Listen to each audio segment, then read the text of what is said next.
Hi guys, today we are going to talk about the past continuous tense in active voice and passive voice.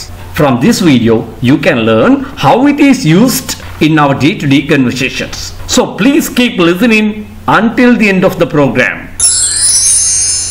At that time, I was learning English.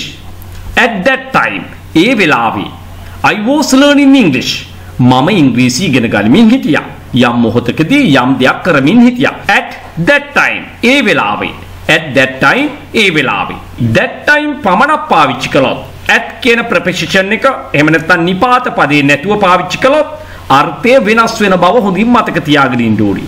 That time කියන්නේ එකල, එවර, ඒ වතාවේ, ඒ පාර අන්න එවැනි අදහස් ගෙන දීම සඳහා පාවිච්චි කරන phrase එකක්. ඒ වගේම තමයි this time, මෙවර, මේ වතාවේ, මේ පාර කියලා අපි කියන්නේ. අන්න ඒ සඳහා පාවිච්චි කරන phrase එක තමයි this time කියලා කියන්නේ. නමුත් අපි මේ phrases වලට at කියන preposition එක මුලට එකතු කළොත්, නිපාත පදයේ මුලට එකතු කළොත් අර්ථය වෙනස් වෙනවා. At that time කියන්නේ ඒ වෙලාවේ, ඒ මොහොතේ. At this time කියන්නේ මේ වෙලාවේ, එහෙම නැත්නම් මේ මොහොතේ. At this time I am very busy. මේ වෙලාවේ මම ගොඩාක් කාර්යබහුලයි. අන්න එවැනි යෙදුම් සඳහා පාවිච්චි කරන phrase එක. So you must know the difference between these two phrases. මෙහි වෙනස සම්බන්ධව ඔබ දැනගත යුතුයි. At that time කියන්නේ ඒ වෙලාවේ. At this time මේ වෙලාවේ. නමුත් at කියන preposition එක නැතුව අපි මේක පාවිච්චි කළොත් වෙන අර්ථයක් ගෙන දෙනවා. That time ඒ කාල, ඒ වාර, ඒ වතාවේ. This time මෙවර, මේ වතාවේ, මේ පාර. This time I'm not going to vote for anybody. මේ වතාවේ මම කිසි කෙනෙකුට ඡන්ද දෙන්න යන්නේ නැහැ. ඔන්න එවැනි අදහස් ප්‍රකාශ කරනකොට එහෙම මේ පාර, මේ වතාවේ වැනි අදහස් ප්‍රකාශ කරද්දී this time පාවිච්චි කරන්න පුළුවන්. ඒ දවස්වල අපි ගෙදර හදමින් තිබුණා. Those days our house was being built. ඒ දවස්වල අපි ගෙදර හදමින් තිබුණා. ඉතින් කල්පනා කරලා බලන්නකෝ මේක කියන්නේ passive voice වලින් මිසක් වෙන මොකෙන් කිව්වත් ඒ අර්ථය එනවද? නැහැ. That's why I always ask you to learn active and passive voice very well. This is the most important grammar lesson in the English language. To learn such very good things like this, you should keep my channel, subscribe. ඉතින් මේ වාගේ පැහැදිලිව නිවැරදිව නිරවුල්ව ඔයාට ඉංග්‍රීසි ඉගෙන ගන්න නම් ඔයා අනිවාර්යයෙන්ම මගේ channel එක subscribe කරලා තියාගන්න ඕනේ. ඔබ වගේ උනන්දුවක් දක්වන, කැප වෙන, ආශාවක් දක්වන තවත් මිතුරන් අතරේ මෙන්න මේ වීඩියෝ share කරන්න. වීඩියෝව ගෙන්න ගන්න නම් ඔබ අනිවාර්යෙන් channel එක subscribe කරලා තියාගන්න ඕනේ පළවෙනි කාරණාව. ඒ වගේම මේක හැකිතාක් දුරට හිත මිතුරන් අතරේ share කරන්න ඕනේ. views 1000ක් පෙරන සෑම මොහොතකදීම ඔබට මෙන්න මේ වගේ අලුත් යමක් ඉගෙන ගන්න පුළුවන්. දන්න දේ තහවුරු කර ගන්න පුළුවන්. දන්න දේ අතරේ නොදන්න දේවල් ඉගෙන ගන්න පුළුවන්. අලුත් දේවල් බොහෝමයක් ඉගෙන ගන්න හැකියාව ලැබෙන වීඩියෝ ලැබෙන්නේ අන්න එතකොට විතරයි. We were waiting for you. අපි ඔයා එනකම් බලාගෙන හිටියා. We were waiting for you. This is an active voice sentence. මේක active voice වාක්‍යයක්. වෛද්‍යවරයා විසින් රෝගියාව පරීක්ෂා කරමින් හිටියේ. අපිට ඕන මේකට at that time පාවිච්චි කරන්න පුළුවන්. ඒ වෙලාවේ ලෙඩාව පරීක්ෂා කරමින් හිටියේ වෛද්‍යවරයා. At that time the patient was being examined by the doctor. At that time the patient was being examined by the doctor. ඒ වෙලාවේ වෛද්‍යවරයා විසින් රෝගියාව පරීක්ෂා කරමින් හිටියේ. ලෙඩාව පරීක්ෂා කරමින් හිටියේ. The patient was being examined.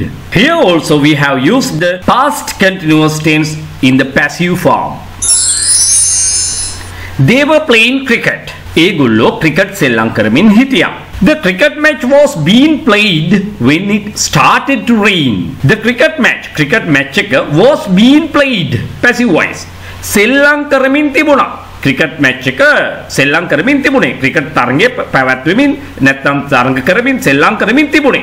When it started පටන් ගන්නකොට to rain වහින්න පටන් ගන්නකොට cricket match එක සෙල්ලම් කරමින් තිබුණේ. මෙවැනි අවස්ථාවලදී අපි passive voice වාක්‍ය මිසක් active voice වලින් මේක කියලා හරියන්නේ නැහැ. හොඳයි. මේ මොහොතේදී ඔයගොල්ලන්ට තවත් කාරණාවක් කියලා දෙන්න අවශ්‍යයි. අත්‍යවශ්‍ය වෙනවා. මේ බලන්න. started වලින් පසුව to rain පාවිච්චි කරන්නත් පුළුවන්. එහෙම නැත්නම් to ඉවත් කරලා ing ක්‍රියාවට එකතු කරන්නත් පුළුවන්. It started raining. එහෙම නැත්නම් it started to rain. මෙන්න මේ විදිහට පාවිච්චි කරන්න පුළුවන්. අපි යමක් භාගයට කියලා නවත්තන්නේ නැහැනේ. ඒ නිසා මේ පිළිබඳ විස්තරයකුත් අපි දැන් මේ වෙලාවේ සාකච්ඡා කරලා බලමු. Suddenly it started to rain. එකපාරම වහින්න පටන් ගත්තා. Suddenly it started to rain. Or you can say suddenly it started raining. එකපාරම වහින්න පටන් ගත්තා. දැන් මොකද්ද මෙතන ඉගෙන ගන්න තියෙන්නේ? start කියලා තියෙන්න පුළුවන්, starts කියලා තියෙන්න පුළුවන්, started කියලා තියෙන්න පුළුවන්. මේ මොනියම්ම ආකාරයකින් තිබුණත් මතක තියාගෙන ඉන්න එතනින් එහාට එන ක්‍රියාපදය දෙආකාරයකින් ලියන්න පුළුවන්. to start, to run, to play, to go. එහෙම නැත්නම් ඒවට ing දාන්නත් පුළුවන්. started to rain, started raining. මෙතනදී අපි ing ඇතුළත් ක්‍රියාව පාවිච්චි කරලා තියෙන්නේ නාමපදයක් ලෙස. කෙසේ වෙතත් මේ දෙආකාරයෙන්ම අපි මේ start කියන වචනයෙන් පසුව යොදා ගන්නවා. ඒ විතරක් නෙමෙයි. මේ love කියන ක්‍රියාපදයේ ආශයි, ආදරේ, ආදරය කරනවා කියන අර්ථය ගෙන දීම සඳහා අපි පාවිච්චි කරනවානේ love කියලා ක්‍රියාපදයක්. I love to listen to music. මම සංගීතයට සවන් දෙන්න ආසයි. මම සංගීතයට සවන් දෙන්න ආසයි. එහෙමනම් ඒකත් කියන්න පුළුවන් දෙආකාරයකට. මේ love කියන ක්‍රියාපදයෙන් පසුවත් to listen, to go, to eat, to learn ඔය විදිහට යෙදෙනවා. එහෙම නැත්නම් listening, learning, dancing, walking මෙන්න මේ වැනි ක්‍රියාපද යෙදෙනවා. ඔයා හොඳින් දන්නා like කියන ක්‍රියාපදයේ සම්බන්ධව කතා කළත් මේක මේ විදිහටම තමයි. I like to learn English. Or you can say I like learning English. I like learning English. I like to eat. I like eating. I like to go. I like going. I like to speak. I like speaking. මෙන්න මේ විදිහට පාවිච්චි කරන්න පුළුවන්. නමුත් ඔයා දන්නවද stop කියන වචනය stopped වෙන්න පුළුවන්, stop කියලා තියෙන්න පුළුවන්, will stop කියලා තියෙයි, stops කියලා තියෙයි. මොන ආකාරයේ යෙදුනත් ඉන් අනතුරුව යෙදෙන ක්‍රියාපදය අපි to යොදලා පාවිච්චි කරන්නේ නැහැ. අපි මෙහෙම කියන්නේ නැහැනේ. stop to talk කියන්නේ නැහැනේ. stop talking කියලා අපි පාවිච්චි කරන්නේ. කතාව නවත්තන්න. stop talking please. ගුරුවරු අපිට ඔහොම කියනවා. stop talking please. එහෙමයි කියන්නේ. stop talking, stop shouting, stop playing, stop writing. මෙන්න මේ ආකාරයෙන් තමයි අපි පාවිච්චි කරන්නේ. පැහැදිලිද? ඒ වගේම තමයි මේ finished කියන වචනයෙන් පසුව are you finished writing? මම ලියලා ඉවරයි. are you finished bathing? මම නාලා ඉවරයි. are you finished cooking? මම උයලා ඉවරයි. අන්න එහෙමනම් එතනදී to පාවිච්චි කරන්නේ නැහැ අපි. I have finished to write කියලා පාවිච්චි කරන්නේ නැහැ. එතකොට ඒක වැරදි යෙදුමක්, වැරදි භාවිතයක්. ඒ නිසා stop කියන වචනයයි finish කියන වචනයයි සමග to කියලා අපි ඊළඟට ප්‍රධාන ක්‍රියාපදේ එකතු කරන්නේ නැහැ. ing ඇතුළත් ක්‍රියාපදයක් තමයි අපි පාවිච්චි කළ යුත්තේ. ඕගලන්ට තවත් අලුත් දෙයක් කියලා දෙන්නම්කෝ. suddenly කියලා කියන්නේ එකපාරම ක්ෂණයෙන් කියන අර්ථය ගැනීම සඳහා පාවිච්චි කරන වචනයක්. suddenly ඕක කියන්න පුළුවන් මේ විදිහට. all of a sudden එතන li කියලා පාවිච්චි කරන්නේ නැහැ. හොඳින් බලන්න. all of a sudden එහෙමත් නැත්නම් ඔයාලට පුළුවන් at once මෙන්න මේ තුන් ආකාරයෙන්ම පාවිච්චි වෙනවා. හැබැයි කොහොම පාවිච්චි වුණත් මෙහි අර්ථය ප්‍රධාන වශයෙන් මොකක්ද? එකපාරම කියන අර්ථය. එකපාරම වහින්න පටන් ගත්තා. suddenly it started to rain. Or you can say suddenly it started raining. Or you can say all of a sudden, at once. මෙන්න මේ phrases කීපයක් හොඳින් ඉගෙනගෙන ඔයාගේ දැනුමට එකතු කරගන්න. When we went there අපි එහි යනකොට when we went there මේක there කියලා උච්චාරණය කරන්න එපා. there when we went there අපි එහි යනකොට they were working in the garden. ඒගොල්ලෝ වත්තේ වැඩ කරමින් හිටියා. අපි කොහොමද මෙවැනි වාක්‍යයක් ඉංග්‍රීසියෙන් කියන්නේ? අපි බීච් එකට යනකොට ස්වේච්ඡාසේවකයෝ වගේ ඒක පිරිසිදු කරමින් හිටියා. ඒක කියන්න නම් ඔයා පැසිව් වොයිස් වාක්‍යයක් නිර්මාණය කරන හැටි හොඳින් දැනගෙන ඉන්න ඕනේ. When we went to the beach අපි බීච් එකට යනකොට it was being cleaned. එය පිරිසිදු කරමින් තිබුණා by some volunteers. volunteers කියන්නේ ස්වේච්ඡාසේවකයෝ. අපි බීච් එකට යනකොට ඒක පිරිසිදු කරමින් තිබුණා ස්වේච්ඡාසේවකයන් විසින්. I was driving when you called me. Or you can say when you phoned me. ඔයා මට ෆෝන් කරනකොට කතා කරනකොට මම ඩ්‍රයිවිං කර හිටියේ. ඒ කියන්නේ මම රිය පදවමින් හිටියේ. Now look at this sentence. There had been an accident. Accident එකක් වෙලා තිබුණා. මෙතන අර්ථය had been පාවිච්චි කළේ වෙලා තිබුණා. There was වෙනුවට මම පාවිච්චි කළේ there had been කියලා. වෙලා තිබුණා. There had been an accident. Accident එක හදිසි අනතුරක් වෙලා තිබුණා. Near the school. පාසල ළඟ. The injured කියන්නේ තුවාලකරුවා. Were being taken. Were being taken. අරගෙන යමින් තිබුණා. To the hospital. ස්පිරිතාලෙට. රෝහලට. When I went there. When I went there. මම ඉතින් යනකොට තුවාලකාරයෝ ස්පිරිතාලෙට අරන් යමින් හිටියා. මෙන්න මේකයි ඉංග්‍රීසියෙන් කියන්නේ. දැන් සමස්ත තේරුම මොකද්ද? කතා කර භාෂාවේ ඉස්කෝලේ ළඟ ඇක්සිඩන්ට් එකක් වෙලා. මම එහෙ යනකොට තුවාලකාරයෝ ස්පිරිතාලෙට අරන් යන ගමන් හිටියේ. මෙන්න මේ සඳහා past continuous passive අනිවාර්යයෙන්ම ඕන වෙනවා. The injured were being taken to the hospital. තුවාලකරුවන් ස්පිරිතාලෙට අපි කතා කරනකොට එහෙමනේ කියන්නේ රෝහලට රැගෙන යමින් හිටියා. When I went there. මම ඒ යනකොට තවත් ලස්සන දෙයක් ඕගොල්ලන්ට කියලා දෙනවා. ඉතා විශේෂ වැදගත්කමකින් යුක්ත පාඩමක් සම්බන්ධව. මේ බලන්න බොහොම සුළු දෙයක්. Injured. මෙතන ද දාවලා තියෙනවා. මම මේක vowel sound එකක් නිසා උච්චාරණය කළේ the injured කියලා. ඉතින් කොහොමද මේක injured කියන්නේ ක්‍රියාපදයක් නේ. නේද?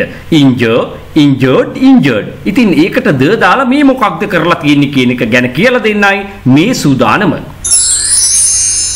Now look at this. The injured were being taken to the hospital. තුවාලකරුවන් රෝහලට රැගෙන යමින් හිටියා. sick කියන්නේ මොකක්ද? ලෙඩ අසනීප. නමුත් මතක තියාගෙන ඉන්න definite article එක වන the ඒ කියන්නේ නිශ්චිත අව්‍ය පදයේ grammar වලදී හිමයි කියන්නේ. ඕගොල්ලෝ ඉච්ඡර දුරට හැමදේම පාඩම් කරන්න අවශ්‍ය නැහැ. ඕගොල්ලෝ මතක තියාගන්න නාම විශේෂණ පදයක් ඉදිරියට ද පාවිච්චි කරපුවාම එහි අර්ථය සම්පූර්ණයෙන්ම වෙනස් වෙනවා. The sick means people who are sick. In short we can say patients. The sick කියන්නේ ලෙඩු. Patients කියන අර්ථය. The weak කියන්නේ people who are weak. Weak people in short. දුර්වලයින්. එහෙමනම් rich කියන්නේ පොහොසත්. The rich කියන්නේ පොහොසතුන්.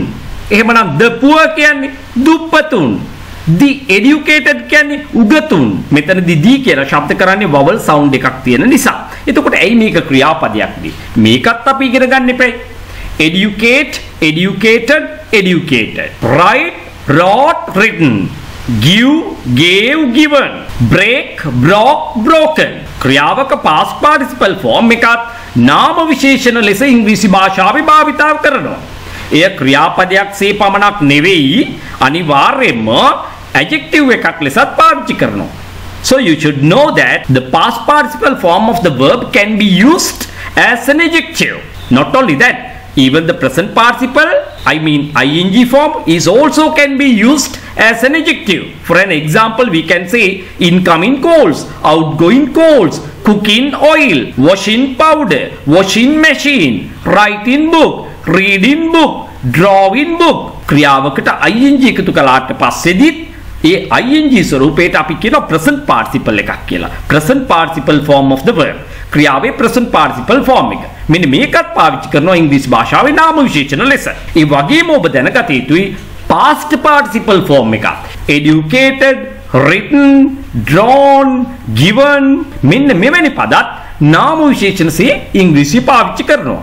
ඒ අනුව තමයි අපි ඒකට ද එකතු කිරීමෙන් බහුවචන නාම පදයක් නිර්මාණය කරගෙන තියෙන්නේ. The educated උගතුන්. Educated means උගත්. The educated උගතුන්. The injured තුවාලකරුවන්. එහෙනම් තුවාල ලත් කියන්නේ injured කියනවා මේ past participle form එක. නමුත් ඒ ඉදිරියට ද පාවිච්චි කරපුවාම the injured vowel sound එකක් තියෙන නිසා අපි කියනවා the injured කියලා. තුවාලකරුවන්. Now you know how it is formed. දැන් ඔයා දන්නවා ඒක කොහොමද හැදිලා තියෙන්නේ කියලා. ඉතින් මෙවැනි පූර්ණ අවබෝධයක් ඇතුවයි ඉංග්‍රීසි ඉගෙන ගන්න ඕනේ. ඔහි කියන්නා වාලේ කියන්නේ නැතුව ගිරව් වගේ ඉගෙන ගන්නේ නැතුව අවබෝධයකින් යුතුව යමක් ඉගෙන ගන්නවා නම් ඔබට අනිවාර්යයෙන්ම ඉංග්‍රීසි භාෂාව ඊටාම රසවත් භාෂාවක් බවට පත් වෙනවා. good කියන්නේ යහපත් හොඳ. එහෙමනම් the good කියන්නේ මොකද්ද? people who are good, good people. යහපත් උදවිය, යහපත් අය. the bad නරක අය. the wise ඥානවන්තයින්, ඥානවන්ත උදවිය. the intelligent බුද්ධිමතුන්. එහෙමනම් දැන් ඔයා දන්නවා මෙන්න මේ the කියන නිශ්චිත අව්‍ය පදය definite article එකත් එක්ක නාම විශේෂණ පදයක් භාවිතා කිරීමෙන් බහුවචන නාම පදයක් නිර්මාණය කරගන්න පුළුවන් කියලා. එහෙමනම් අන්න ඒ විදිහට තමයි මෙතන the injured නිර්මාණය වුනේ. The injured were being taken to the hospital. තුවාලකරුවන් තුවාල ලද අය නැත්නම් තුවාලකරුවන් were being taken to the hospital. ඔබ දන්නා දේ අතරෙත් නොදන්නා දේවල් ඉගෙන ගන්නට අලුත් යමක් ඉගෙන ගන්නට ව්‍යාකරණ ඊටාම නිර්වුල්ව පැහැදිලිව අවබෝධ කරගන්නට ඔබ අවශ්‍ය නම් ඔබ අනිවාර්යයෙන්ම මගේ channel එක subscribe කරලා තියාගන්න. අලුතෙන් වීඩියෝ එකක් දාපු ගමන්ම ඔයාට notification එකකින් ඒ බව දැනගන්නට ලැබෙනවා. ඒ විතරක් නෙවෙයි, ඔයාට පුළුවනි මගේ spoken english classes සඳහා එකතු වෙන්න. තනි පුජ්‍යලයකුසේ හෝ කුඩා කණ්ඩායමක් ලෙස එකතු වෙලා හොඳින් තමන්ගේ ඉංග්‍රීසි භාෂාව ප්‍රගුණ කරගන්නට පුළුවන්. ව්‍යාකරණ ඉගෙන ගැනීමෙන් පමණක් සෑහීමකටපත් නොවි අපි ඉංග්‍රීසි භාෂාව මනාව හසුරුවන්නේ කොහොමද කියලා මේ පන්තියේදී ප්‍රායෝගිකවම කරලා බලනවා. ඉතින් මේ ඔන්ලයින් ක්ලාසස් සඳහා ඔබ සම්බන්ධ වීමට කැමැත්තක් උනන්දුවක් ආශාවක් දක්වනවා නම් ඔබ අනිවාර්යයෙන්ම 071 011 22 62ට voice message එකක් WhatsApp හරහා යොමු කරන්න. මේ වීඩියෝවටත් views 1000 පිරනවත් එක්කම මම එනවා අලුත් පාඩමක් එක්ක නැවතත්. හැකිතාක් දුරට යාළුවෝ අතර share කරන්න, views 1000 සම්පූර්ණ කරන්න මම ඉක්මනින්ම ඔයාලව හමු වෙන්න එනවා. So thank you very much for listening to me. I am coming back soon with my next video. Bye bye.